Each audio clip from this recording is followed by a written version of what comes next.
So it's my bike. I got the videos on, okay? Boost button and everything, so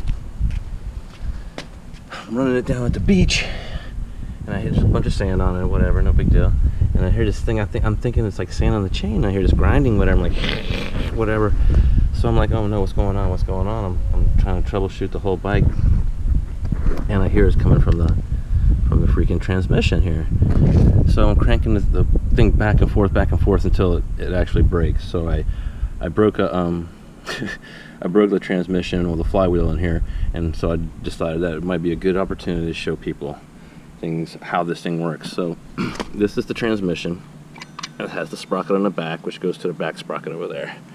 Okay, so in here is a flywheel, and how it works is when you throttle up, the shaft in the middle here spins, and there's springs right here connected to here, and to there and there, whatever.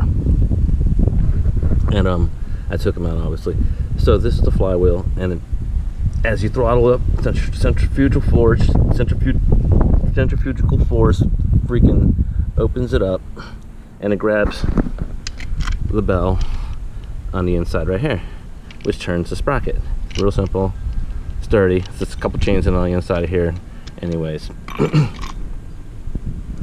so these are 49 cc's. They are topped out. The bike weighs about 100 pounds. I weigh about 170. So you do have to pedal assist. I don't like pedal assisting, but you know, these aren't enduro bikes. They're beach cruisers, modified beach cruisers. Okay, that you're pushing to 3 times their limit. They're not enduros. They're not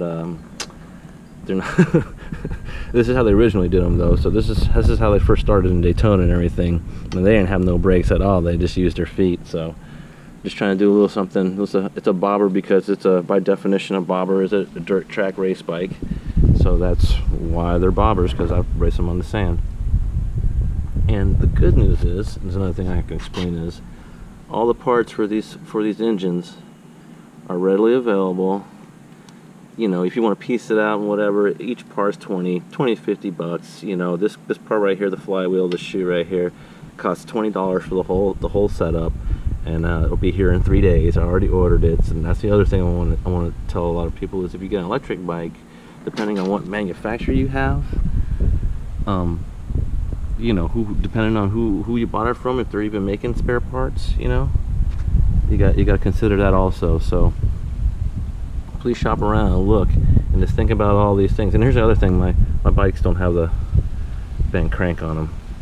They don't have the bent crank, so that's another thing to consider when you're doing shopping around for a motorized bicycle. Look for a 4-stroke with no bent crank. That's a 4-stroke, not a 2-stroke, a 4-stroke with no bent crank. All right, Beach Cruiser Bobbers. If you wanna treat these things like enduro bikes, you're gonna have a couple little problems, but they are pedal assist, so you actually do got to pedal. Even though I don't like to pedal, so you know, $20 in 3 days, no big deal, no big deal. All right, everybody.